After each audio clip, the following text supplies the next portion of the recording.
Greetings and bienvenue, Midnight Crew. Thank you for returning to this broadcast. And welcome to new viewers joining us for the first time. If you like a video, then feel free to subscribe. Discuss true stories that happen to you that are really eerie, unexplained, and mysterious. I'll start my story off by saying that despite everything I've experienced over my lifetime, I remain deeply skeptical of all things paranormal. I want to believe that there is more to this life than meets the eye, but we should be careful not to blame natural events on unnatural sources. Anyway, I grew up in a rural, poor area of central Kentucky. My mother raised my 3 older sisters and me, the baby boy, in an old rickety house that she and my father rented from a neighbor farmer. My father was a truck driver who was gone nearly 7 days a week. I remember sleeping on the living room couch in a house that had 4 bedrooms. My sisters would sleep downstairs as well, on a mattress in the living room floor and a large recliner, respectively. I do not recall my mom ever sleeping.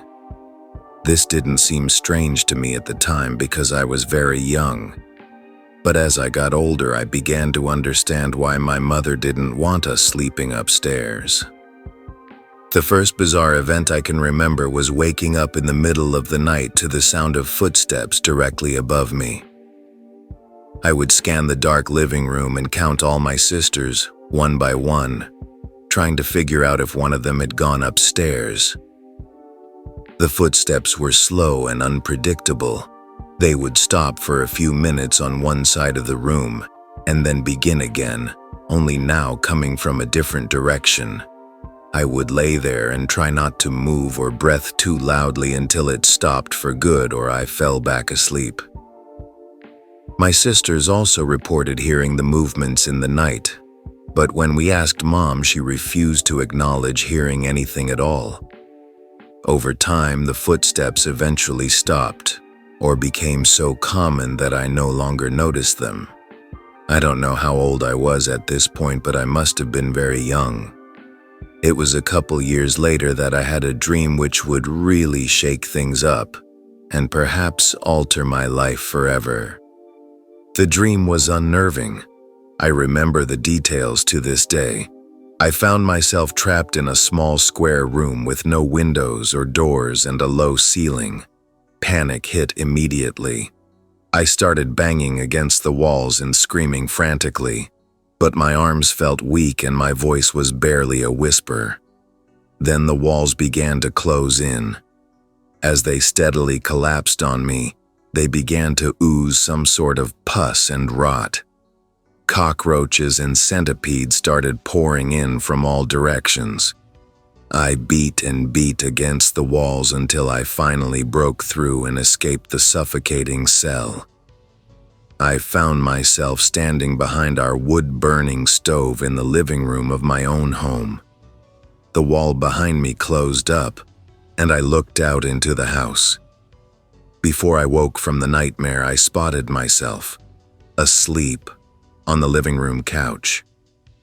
This was all dismissed as a terrible dream, but I couldn't shake the feeling that there was more to it. A few days later, I searched behind the wood-burning stove but found nothing but solid wall. However, I was struck with an idea. I went upstairs to the rooms that we never used and used the chimney as guidance. I searched all the walls, but could find no trap door. But there was one more place to check. The house had an attic, and the chimney passed straight through it. Now the attic was strictly off limits. My mother was very stern about that rule. She had stated that this was due to the house being so old, and she was afraid we'd fall through the floor or manage to get hurt climbing around in there. Neither I nor my sisters had ever gone up. Needless to say, I was afraid of what I may find up there, but I had to know. I persuaded one of my sisters to go with me. Children are mischievous by nature, so it didn't take much work. I just told her about my dream and said we were looking for a secret room. I don't remember much about the attic, except that it was small, hot, and smelled funky. What I do remember is that we dragged down an old suitcase. We opened it and found a lot of strange sketches. Various shapes and patterns covered the papers, and some even had words written on them in a language we didn't understand. But the main item in the box was a dusty wooden board with an alphabet and basic yes or no inscriptions. We both knew that this was not something that we should have. My mom was furious. She made us put everything back, exactly as we found it, and promised to never go up there again. We agreed, and then she told us a little history about our home. The house had originally been built by a farmer in the early 1900s. It was one of the first homes in our neighborhood. I wish I could tell you the name of the first resident, but I either forgot it or never knew to begin with. What matters is that he lived and died in that house. My mother explained that it was normal of the time for people with severe illness to spend their last days at home, instead of a hospital. The man who lived there had contracted tuberculosis and eventually passed away in his bedroom upstairs. Since then, the house had been bought and turned into rental property. There had been a few families who lived there over the years, but before mine moved in, it had sat empty for nearly a decade. My mother told us that before she had signed the lease, the landlord, who was rather old, explained to her that the last people to rent the place was his own son and daughter-in-law, both of whom were obsessed with witchcraft and had tried to conjure evil spirits in that house. They had apparently managed to spook themselves pretty good because they moved out suddenly and left the majority of their possessions behind. Okay, so that's the backstory of all of my paranormal experiences, which follow. From here out, I'll keep it short and to the point. I began to see dark streaks out of the corners of my eyes. It was the kind of thing where you think you saw something shadowy moving around, but can never get a good look because it's too fast. It would happen randomly, about once or twice a week. I was never frightened by these images, but it was frustrating to deal with. My dreams became much darker. I used to dread going to sleep because I was afraid of what I would see. I probably had nightmares 4 or 5 times a week. Some were recurring.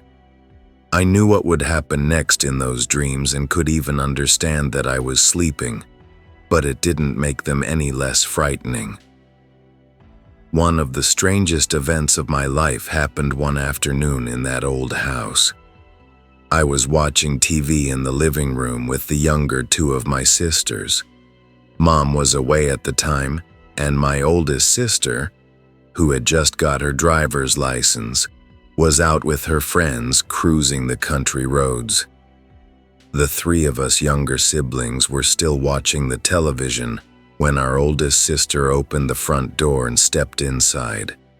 Without a word, she closed the door behind her and walked into the kitchens and the bathroom. She left the bathroom door wide open. We didn't take much notice and continued watching the tube. Some 20 or 30 minutes later, we heard a car pull up, and then the front door opened and in walked the eldest sibling. We all 3 had witnessed her come in just moments prior. She didn't know what we were talking about. She had been miles away, riding in a car with her friends. Our family moved out of that house in the fall of '97. I was in 4th grade then. We moved onto a plot of land that my grandfather owned and gave to my mother. The land bordered a graveyard which was smack dab on top of a hill, appropriately nicknamed Cemetery Hill. Be me 4 nights ago. Laying on bed with phone browsing 4chan for a little bit before I go to sleep. not playing any music like usual because I have a headache. Everyone else in the house is asleep. Only thing I can hear is the clock my grandma gave me, ticking like usual. Only half pay attention to it. Suddenly I notice something wrong with the pattern of the ticking. Is it missing a tick? Is it ticking too fast?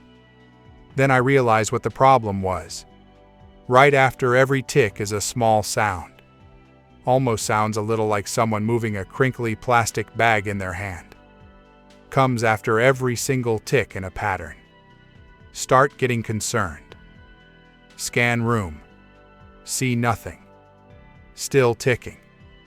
Decide to look out the window and see if maybe there's an animal outside walking around on some grass or leaves. Approach the window. Pull open curtains. The second I do, the crinkling sound stops. Have mini heart attack. Shut curtains and run back to my bed. Fall asleep as quick as I can. The next morning I took the clock and put it in the trash bin outside my house. Haven't noticed anything since. Maybe not the scariest thing ever, but it spooked me pretty good. I'm a pretty paranoid person in general, especially at night. It was probably just a malfunction with the clock that just happened to stop when I looked out the window. Looks sort of like pick related. I have one that didn't happen to me but a good friend of mine. He had a run-in with something, and for him to lie about something like this is completely out of character. I was with him that night. There were 4 of us in total. We had decided to camp at one of our favorite spots illegally, of course. We had dubbed it the Hole because it was surrounded by hills.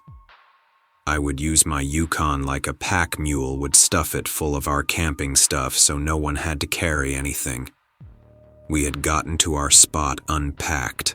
The rest of our friends were supposed to join us, but they bailed and there was a large storm rolling in. So we decided fuck it, better luck next time. Pack up, and this is where we split up.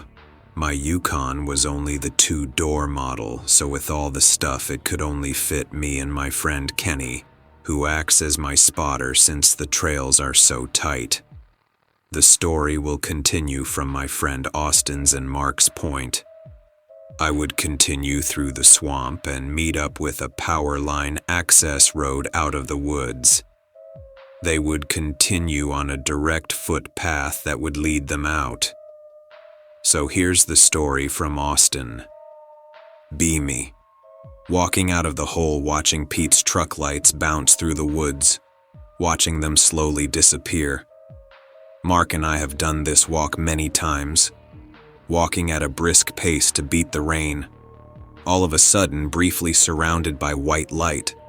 What the fuck, move on. Surrounded again, ears start ringing. Take off running light is following us, slowing down. Felt like I weigh 100 tons and can't run anymore.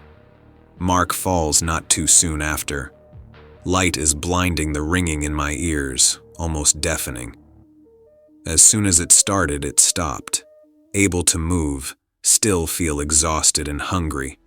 Make it out of the wood. I'm Pete, by the way, not sure what happened to them.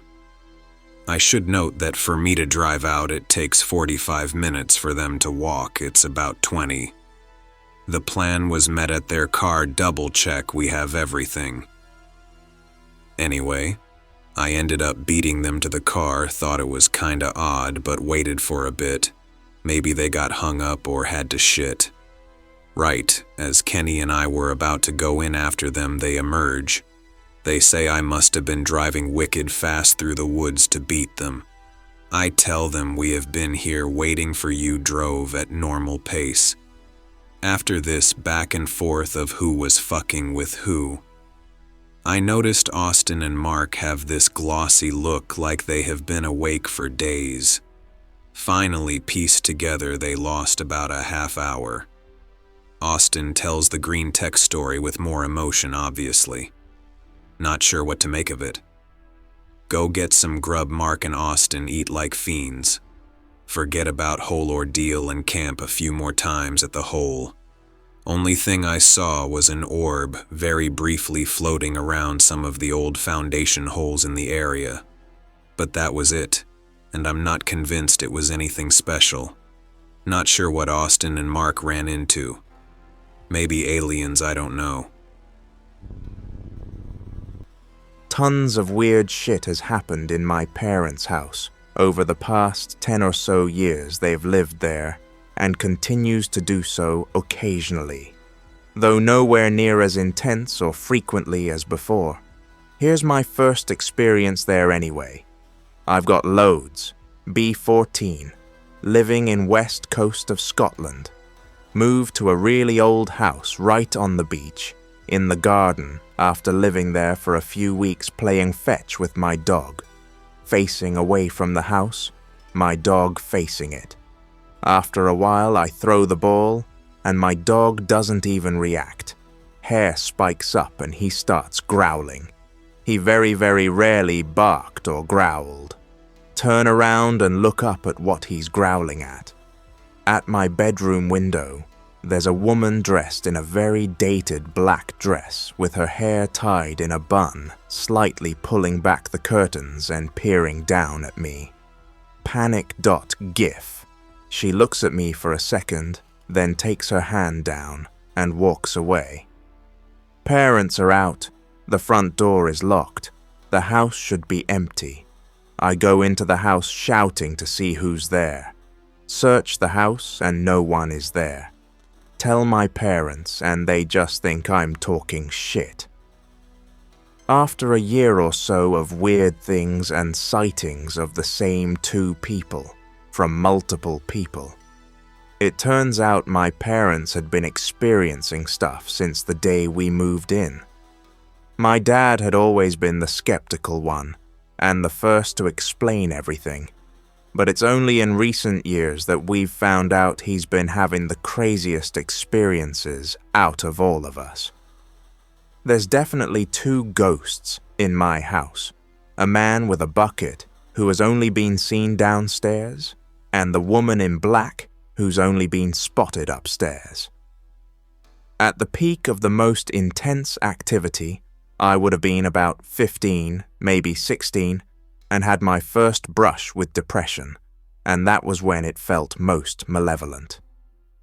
This I attributed to the woman as it was always upstairs, but looking back I think it was possibly some separate entity or activity that only happened over those years.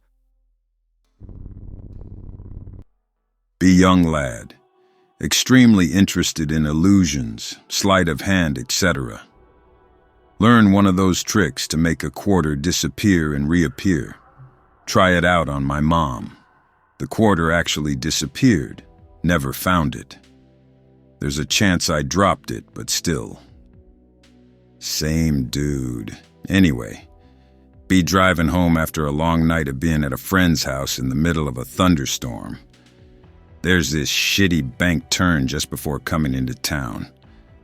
Feels like it goes on for miles. Coming out of the turn, I see something in the road. Think it's a bear. No idea why. Upon getting closer, I see that it's not a bear. Some weird furry thing laying down in the middle of the road. Looks dead at me. Eyes are brighter than any high beams. Then it stands up. Initial D around it, and nearly fly off of the road into someone's yard. Otto would be proud. Look back, and whatever it was kind of jogging off into the trees. Last one, I promise. Doing some urbex a few years ago. The town is full of abandoned shit because it's been dying a slow death since the Reagan administration. Settle on an old peanut mill that's sufficiently out of town enough that cops don't frequent it, but close enough to still be considered urban. Assassin's Creed. My way into a window on the second floor. The main entrance was boarded over. Looking around with a flashlight. Old abandoned equipment and shit. Pretty neat. Smell something terrible in one of the rooms. Turns out to be a box with a turd in it. Continue making my way up to the top. It's like 15 stories. not a small building at all. Now on the roof, I'm suddenly aware that it's like 20 degrees colder and I'm apparently afraid of heights. Stay up there long enough to smoke a cigarette before heading back down. Around the 12th floor or so, I start hearing voices. Can't pinpoint where at first, but then I realize they're coming from the floor above me. Wait around for a minute. Voices go quiet. Continue down, stopping periodically to listen. Silence. Back on the ground, I'm overcome with the feeling of having to run right now.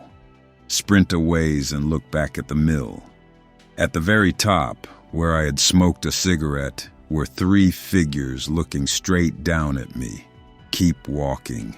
Look back one final time. Fuck, they're still there. Sprint home. The mill has since been torn down. There's really not more to tell. The mill dated back to the late 20s and shut down in the 50s after the company went bankrupt. Several workers died due to lackluster safety regulations of the time, mostly from falls, getting caught in the equipment, and snakes. Snakes like to hide in peanuts. If I had to take a gander and assume that it was paranormal, there's absolutely no way those figures weren't apparitions of those workers. The mill was also a popular spot for druggies to shoot up before it was demolished, so that might also be an explanation. This one is very weird because it's hard to tell to anyone and not sound like a blatant liar or make them understand how horrifying this experience was for me and my family. I live with my mom, stepdad, and my grandparents. Actually, my grandma died last year, but this happened in 2010, so whatever. My stepdad was at work, so only 4 of us were in the house. We were having dinner. My mom was done and she went to the bedroom to look for something or check her cell phone. We start hearing some vibration, not feeling it, like an earthquake, but actually hearing it, like when a truck passes by your house. Me and my grandparents remain silent for a moment to hear it more clearly, but the sound is not really coming from outside, but rather from the bathroom, or at least from that direction. My grandma starts to panic so hard. I get up and went to see if my mom was okay and what the hell was happening. She was in her bedroom, as I said before, which is next to the bathroom, listening to that same sound with a worried expression. We went to the bathroom and the vibrating sound was louder. We touched the walls. They were slightly shaking. She opens the cold water tap and touches it. Anon, the water is warm as hell, almost boiling. At that point, the sound was intensifying to the point we were afraid the floor or ceiling would drop or something. So we run outside, and we hear the whole house vibrating and shaking. She immediately calls my stepdad and tells him to come over because we were scared to death. After a couple of minutes, the sound, the vibration, stopped. It just stops. I could barely sleep that night, and to make things worse, my actual dad, who lived in another city, died the very next day. To this day, my mom still believes both events are connected, and blah blah blah. Probably not all that exciting, but I rent a relatively old house, built in the 20s, with a couple other people. I used to have the room upstairs, but when my old roommate moved out, I moved down to her room because it was slightly bigger and had its own bathroom. In my upstairs room, there was this spot in the corner of the room that, for whatever reason, just gave me the creeps. I always felt uneasy if I was standing in it. Didn't think too much into it though, just thought I was being a baby or something. I never mentioned it to anyone. So then I moved to the room downstairs, and my current roommate moved into my old room a few months later. After she had been there for a while, all moved in. I went up to talk with her and stuff and noticed she had nothing in that corner of the room, no furniture or anything, despite some of her furniture being very awkwardly placed and cramped. I asked her what gave, and she told me, "I don't know, I just feel weird there. Something doesn't feel right in that part of the room. I know that makes no sense though, lol. I just don't want to put anything there or be over there." Other thing I've noticed, I spend the school year here, but go home and spend breaks and summer with my parents. When I'm at my parents' house, I sleep fine, despite the fact I sleep in that house fewer times out of the year than I do my house. Ever since I moved into this house, I started having occasional hallucinations upon waking up. They're never anything significant, nor do they last long, but they do have a reoccurring theme. It's always swarms of bugs. Every now and then I'll wake up and all I see are swarms of bugs all over my walls, my blankets, myself, etc. By the time I frantically reach over to my lamp to turn on the lights, it's gone. Just find it weird. I only have this problem at this house, but I don't really believe in spirits or shit like that, so I know it's likely just a spoopy coincidence. Be around 8 or 9 at the time, a month into moving into a new house. Had to share a room with my older sister. Pretty tiny room, both of our beds are pushed against the walls, parallel to each other. She had the window over her bed. One night, I remember opening my eyes and started staring at my side of the wall. Felt really weird, not sure why I'm awake. Suddenly see a light on the wall, as if someone opened the window blinds to peek outside. Turn over, thinking my sister must have woken up too. Watch as a dark silhouette of a man glides across the window and merges with shadows in the room. Fall back asleep immediately after witnessing this. To clarify a few things, the window has a view of the entire backyard. At the time, I had a guard dog who would bite the shit out of any stranger. And I do remember asking my dad if he happened to go outside that night. He said no. About a year after that strange event, Dad is in the military and gets deployed. To comfort myself, as I'm really close to him, I sleep on his side of the bed with my mum. There's only me, my mum, and my sister in the household. One night I was awakened again by a strange feeling. Notice that the master bathroom door is left open. There's a dark silhouette of a man standing in the bathroom staring at me. It's him again. This time I'm terrified and start screaming at my mum to wake up. Immediately she turns on the lights and asks me what's wrong. Of course, the shadow man disappears as soon as she's awake, and I'm left explaining to her what happened. Reassures me it was a dream, despite me saying I was clearly awake. She sees I'm still really shaky and leaves a lamp light on in order to placate me. Doesn't appear again and somehow manages to fall back asleep. Be 15 now. Moved into a new house but still living in the same town. It's a bigger house. New, I get my own room. Same deal, fall asleep and awaken in the middle of the night by a strange feeling. This time I can't move and my eyes keep opening and closing on their own. The bedroom door opens. Surprise, surprise, it's the shadow man. He glides into my room. But slightly out of character, he decides to sit on my bedside. It's the closest he ever got to me. Deciding to not be a coward like before may have to do with the fact I'm older and bigger now and stare him down the best I could. Suddenly, he puts his hand on top of mine. It's oddly warm. Notice now that I hear a humming sound. Eyes close one final time. Before I wake up once more, I guess for real this time. It's morning now. My hand twitches uncontrollably for a moment. This thread needs more Sasquatch. Be me.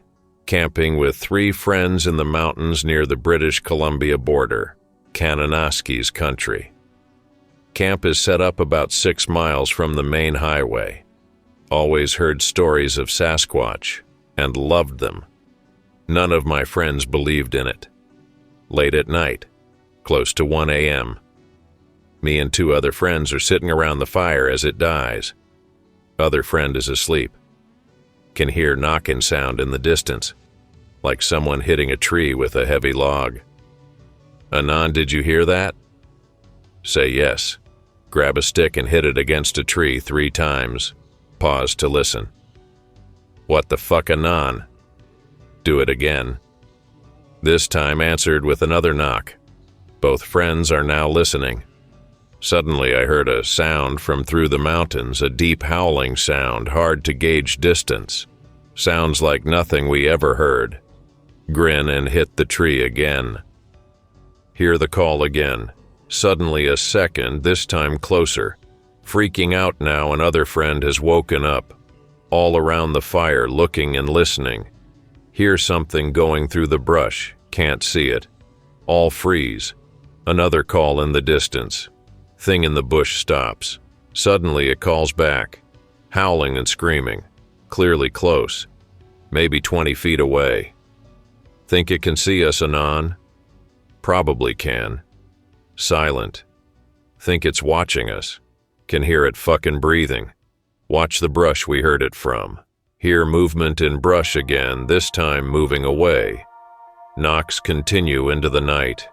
Everyone sleeps really uneasy. Nothing else happens, though. Not saying it was Sasquatch, but it was clearly Sasquatch. Be me. Be sophomore in high school. Wasn't a very popular kid, harassed a lot. Was finishing up a math assignment when the bell rang. Go out into the hallway. Main fuckboy, call him Dave, comes into the hall, starts name-calling, usual shit. His gaggle of friends laugh, do my best to ignore it. He kicks the back of my knee so I fell down. They start laughing, can't take it anymore, turn around and shove him full force, yell, I wish you would die. He laughs it off, calls me something mean, leaves for lunch, sitting at a table alone. Someone screamed, look up in direction, it's Dave. His nose is bleeding profusely. He's used all of his napkins. The bleeding keeps coming faster and faster. He's twitching now, coughing, blood from his nose being projected at every cough. Teachers call for a nurse. By now, Dave is spazzing uncontrollably. He falls out of his chair in a huge seizure. Remember my words and freeze. I didn't actually mean it. By now, his seizures are cramping, causing Dave to scream. This goes on for about 2 minutes before Dave falls limp. Paramedics come to Dave, see the defib being used before the teachers rush out everyone from the lunchroom. Can't focus the rest of the day. At the end of the day, the principal comes on the intercom and tells us Dave was in critical condition and apologized to everyone who had to witness it. While I'm walking out of the school, Dave's friends who were all laughing at me earlier stared at me with fear and rage. The next day, his friends were talking in low, hushed voices. Apparently, they woke up with massive bruising and cuts on their stomach. I actually saw a purple streak when his shirt was lifted. Dave died later that day. Story got around about me yelling at Dave a week after his death. People just stopped fucking with me for the rest of high school. I still think to that day a demon did it. I hope that you enjoyed tonight's broadcast. If you enjoyed tonight's story, then please subscribe to the channel as more Greentext will appear daily. A new broadcast will appear when the clock strikes midnight Central Time.